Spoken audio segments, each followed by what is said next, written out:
오늘도 값없이 베풀어 주시는 주님의 끝없는 은혜를 누리며 승리하는 꿈일의 모든 분들이 되기를 소망합니다. 우리가 예레미야라고 하면 눈물의 예언자라고 그렇게 부르기도 합니다. 예레미야 자신이 처한 개인적인 상황도 그랬고요. 그 당시에 이스라엘 민족이 처한 상황도 주님께 울부짖을 수밖에 없는 그러한 상황이었어요. 이 레위 지파인 예레미야는요, 예루살렘 동쪽 5km 정도 떨어진 아나돗이라고 하는 곳에서 태어났는데 이곳은 베냐민 지파 땅이에요. 왜 레위 지파인 예레미야가 예루살렘이 아니라 아나돗에서 태어나서 그곳에서 살아야 했을까요? 그 이야기는 솔로몬 왕 때로 거슬러 올라가 볼 수가 있습니다. 열왕기상 2장 26절에 보면요, 솔로몬 왕은 아비아달 제사장에게 이렇게 말하였다. 제사장께서는 상속받은 땅 아나돗으로 가시오.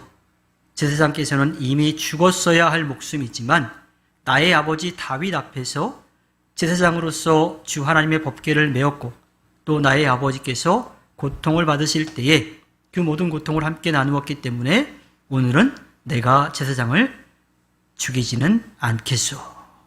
그러니까 솔로몬 왕 때에 왕이 되려고 했던 아도니아의 음모, 그 반역에 연루되어서 아나돗으로 쫓겨난 제사장이 있었는데 그 제사장이 아비아달이었어요. 그래서 지금 예레미야가 레위 지파고 제사장 그 역할을 하는 사람인데 이 아나돗에서 살고 있는 것을 보았을 때에 이 아도니아의 후손으로 그 반역에 가담한 것 때문에 그곳에서 살아가고 있다라고 볼 수가 있는 거지요. 제사장 가문이지만 영모에 가담해서 예루살렘이 아닌 예루살렘의 변두리 아나돗에서 살아가고 있습니다. 자, 그렇게 살아가고 있으니 주변 사람들로부터 이 보여진 또 그 사람들이 주변 사람들이 예레미야 집안을 바라보는 그런 눈빛이 어떻게 될지를 우리가 불보듯 뻔하게 알 수가 있지요.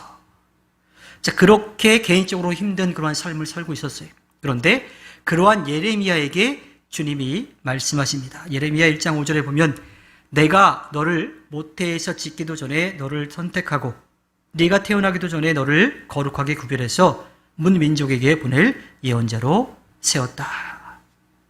자, 그렇게 개인적으로 좀 힘든 상황에 있는 예레미야를 주님은 예언자로 세우셔서 그 일을 맡기십니다. 예레미야가 부름을 받았을 때는요, 요시야 왕 13년 때의 일인데 그때부터 예루살렘이 무너질 때까지 주전 586년까지 이 예언자로서의 삶을 살았어요. 근데 예언자로서의 삶을 사는데 나라가 망하기 직전, 그때부터 망하는 것까지 보았으니까 그의 마음이 어땠겠어요?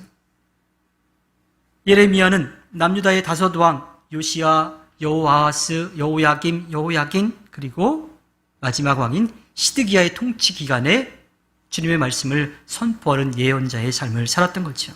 그러니까 개인적인 신세도 참 힘들었지만 이 주님을 등지고 떠난 이스라엘 민족과 또 그들을 벌할 수밖에 없는 주님 사이에서 어려운 것을 경험했던 그러한 예언자인 거지요. 특별히 주님께로 돌아오라고 자기가 주님의 말씀을 선포하는데 사람들은 듣지도 않아요. 오히려 자기를 억압하고 감옥에 가두기까지 하는 거죠. 그러한 상황들을 봤을 때 얼마나 안타까웠겠어요. 또 자기가 처한 그 상황이 얼마나 한탄스러웠겠습니까? 그래서 예레미야가 이 기도하는 이 내용들을 살펴보면요, 자기의 신세 한탄도 굉장히 많이 있어요. 예레미야 15장 10절에 보면 아 어머니 원통합니다. 왜 나를 낳으셨습니까? 온 세상이 다 나에게 시비를 걸어오고 싸움을 걸어옵니다. 나는 아무에게도 빚을 진 일도 없고 빚을 준 일도 없는데 모든 사람이 다 나를 저주합니다.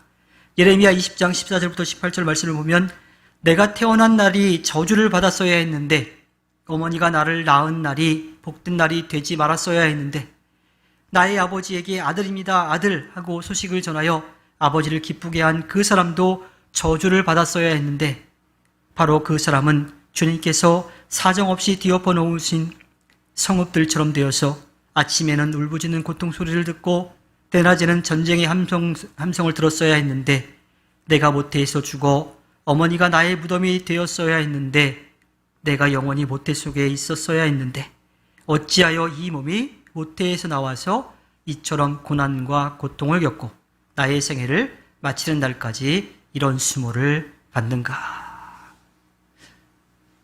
예레미야는 자신이 태어난 그 자체를 원망하고 있어요.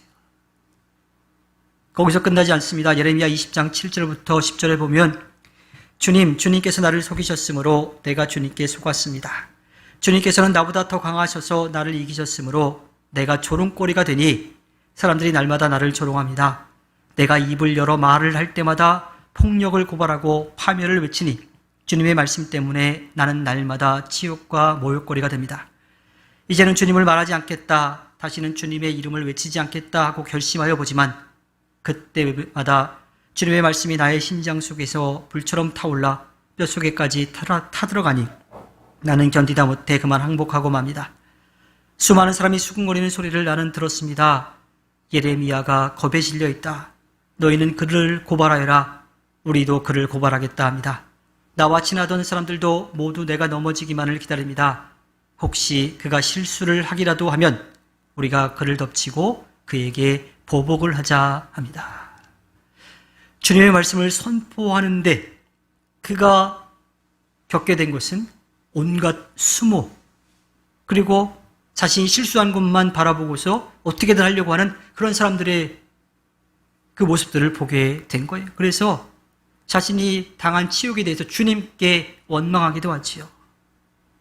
여기서 끝나지 않습니다. 예레미야 18장 21절부터 23절에 보면, 그들이 이렇게 배은망덕하니 그들의 아들, 딸이 굶어 죽거나 전쟁에서 죽게 하여 주십시오.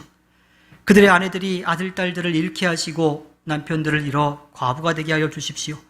장정들은 전쟁터에서 칼에 찔려 죽게 하여 주십시오. 그들이 저를 잡으려고 함정을 팠고 제 발을 걸리게 하려고 올가미들을 숨겨 놓았으니 주님께서 그들에게 약탈하는 자들을 졸지에 보내주셔서 그들의 집집마다 울부짖는 소리가 터져나오게 하여 주십시오. 주님, 저를 죽이려는 그들의 모든 흉계를 주님께서는 다 아시니 그들의 죄악을 용서하지 마시고 그들의 허물을 가볍게 다루지도 마십시오.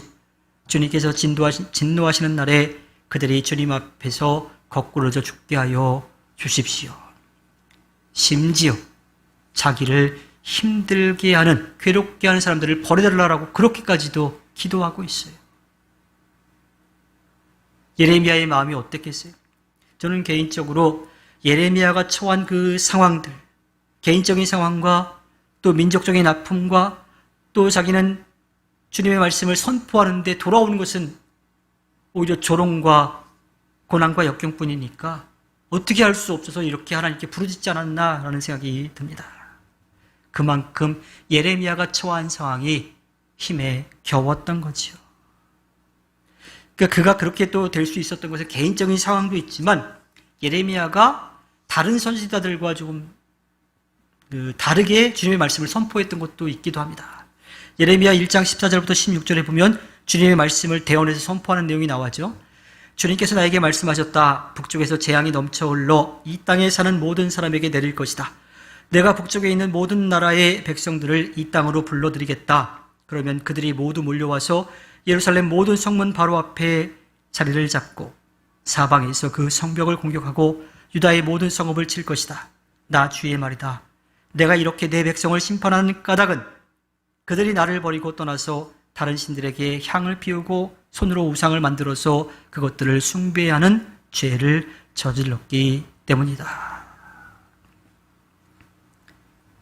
다른 선지자들 같은 경우는 좀 희망의 메시지도 선포하는데 예레미야는 그렇지 않았던 거예요. 그가 선포할 수 있는 것은 이제 주님을 등지고 떠나서 우상을 섬겼기 때문에 주님이 다른 나라를 통해서 이스라엘을, 예루살렘을 멸망시킬 것이다 라고 하는 선포였던 거지요.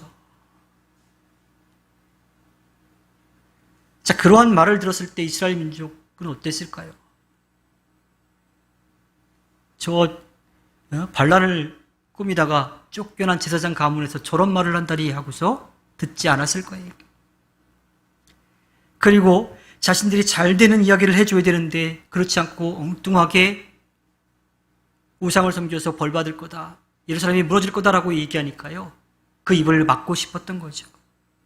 예레미야 20장 1절부터 2절에 보면요, 임멜의 아들로서 제사장이면서 주님의 성전에서 총감독으로 일하는 바수울이 이렇게 예언하는 예레미야의 모든 말을 듣고서 예언자 예레미야를 때리고 그에게 착고를 채워서 주님의 성전 위쪽 베냐민 대문 근처에다가 가두었다.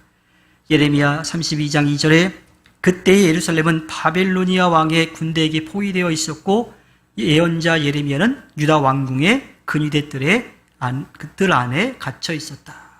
그러니까 그렇게 선포하는데 오히려 고난받게 됐고요, 감옥에 갇혀 있었어요. 나라가 멸망하는 그때에도 감옥에 갇혀 있었던 겁니다. 영모로 설자를 잃은 제사장 가문의 예레미야가 예루살렘이 무너질 거라고 선포하니까요, 또 포로로 잡혀갈 거라고 이야기하니까 이스라엘 민족은 그것을 좋게 볼 리가 없었던 거지요.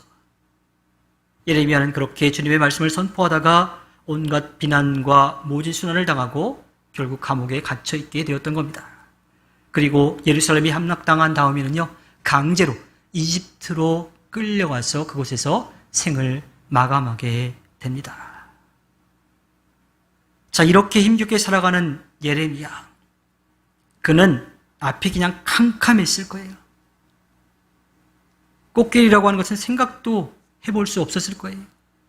그런데 그렇게 아무것도 보이지 않는 어두컴컴한 그 길을 걷고 있는 예레미야에게, 다 포기하고 싶은 그 상황 가운데 예레미야에게 주님이 말씀하십니다. 예레미야 33장 3절, 네가 나를 부르면 내가 너에게 응답하겠고 네가 모르는 크고 놀라운 비밀을 너에게 알려주겠다. 너무도 힘겹은 상황이 되면요, 기도해야 된다라고 하는 것조차 잊어버릴 수가 있어요. 어떻게 될지 그냥 머리도 굳어버리고 몸도 굳어버리는 상황들이 분명히 벌어집니다. 너무도 힘겨운 상황에서 예레미야는 기도조차 할 수 없는 그러한 상황에 처해 있었던 거지요. 주님은 그러한 예레미야의 모든 것을 아시고 그에게 말씀하시는 겁니다. 나를 불러라. 내가 응답하겠다. 네가 생각지도 못한 크고 놀라운 비밀을 너에게 알려주겠다. 이 부름은요, 들릴 듯 말 듯 이렇게 조용하게 부르는 것을 이야기하는 게 아니라 아이들이 뭔가 문제가 생겼을 때 그냥 아빠, 엄마 하고 큰 소리로 부르는 것과 같이 그렇게 부르는 거예요. 자기 힘으로 할 수 없으니까 그 일을 해줄 수 있는 아빠, 엄마를 찾는 거죠. 그리고 그것을 넘어서서요, 그런 말조차 할 수 없는, 엄마, 아빠 부를 수조차 없는 갓난 아기가 그냥 응애 하고 우는 것처럼 그렇게 주님을 부르라고 말씀하고 계십니다. 너무 힘이 들어 기도조차 할 수 없을 때라도 주님을 부르라고 말씀하십니다. 그러면 반드시 그 부름에 응답하신다라고 하고요, 생각조차 하지 못한 그 놀라운 일들을 보여주시고 알려주겠다고 하십니다. 주님의 말씀은요, 아무것도 보이지 않는 예레미야에게 한줄기 빛이 되었습니다. 어쩌면 너무 힘이 들어서 그냥 죽고 싶은 그런 마음이 들었을지 몰라요. 그때의 예레미야는 주님의 그 말씀이 빛이 된 거죠. 소망이 된 거예요. 기대가 된 거예요. 그리고 그렇게 말씀하신 분에 대해서 이야기를 하는데 예레미야 33장 2절에 어떤 분이 그렇게 말씀을 하셨느냐?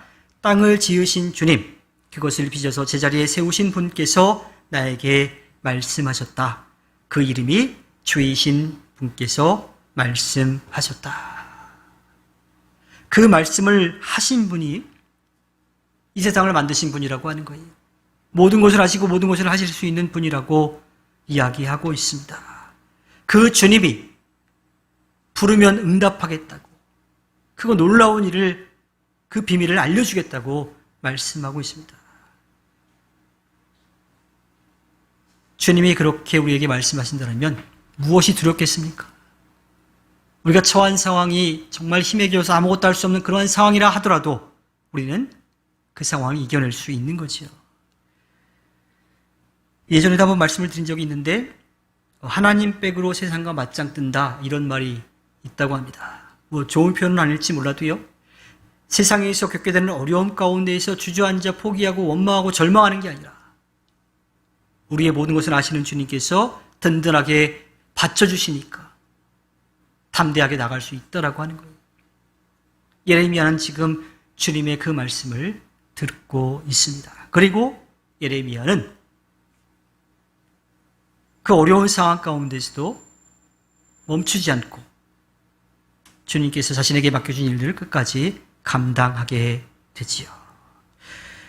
우리가 처한 상황과 형편이 비록 힘에 부치더라도요, 우리가 생각조차 할 수 없는 일을 하시는 주님을 우리가 믿고 의지한다면, 그분이 함께 하신다라고 하는 것을 우리가 믿고 의지한다면 우리는 어떠한 고난도 이겨낼 수가 있습니다. 요즘 선생님들에 대한 이야기들이 많이 나오고 있죠. 그 이야기들을 듣다 보면 좀 답답하기도 하고 속상하기도 하고 화가 나기도 합니다. 그런데 그들을 위해서 우리가 할 수 있는 거라고는 그들이 그 어려움 가운데에서 이렇게 잘못된 선택을 하기보다는 그들이 그 어려움을 이겨낼 수 있도록 주님을 믿고 따를 수 있도록 의지할 수 있도록 기도하는 겁니다. 또한 한 사람 또 여러 사람의 말과 행동으로 인해서 다른 누군가가 상처받을 수 있다라고 하는 것을 기억하고 조심스럽게 이야기할 수 있어야 되고요. 또 상대방에 대해서 배려할 줄 아는 마음도 필요하다는 것을 한번 좀 더 생각해 보게 됩니다. 예레미야가 처한 상황 가운데 기도할 수 없는 그러한 상황이었지만 주님은 그에게 말씀해 주셨고요.